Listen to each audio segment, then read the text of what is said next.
Donnie Pangilinan and Bel Mariano. Na-enjoy nila ang isa't isa nung bakasyon nila dahil nag-spend sila ng time sa kanilang pamilya. Dahil mas pinili nila na hindi magkita ang dalawa.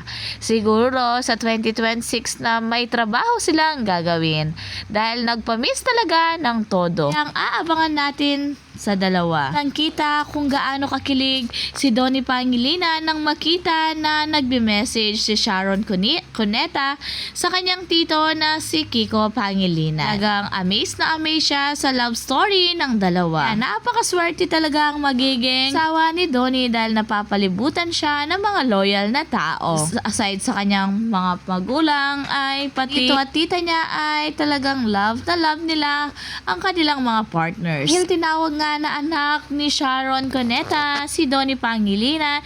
Can I just appreciate how Tita Shawi called Donnie baby, anak? It's so cute.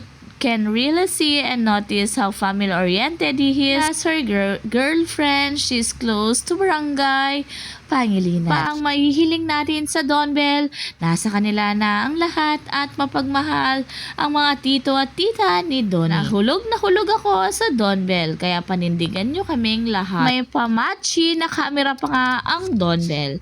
Dahil sa bagong post ni Donnie at sa post noon ni Bell ay same camera ang kanilang mga hawak. Kaya to talagang ng bawat isa kung ano ang meron din yung isa.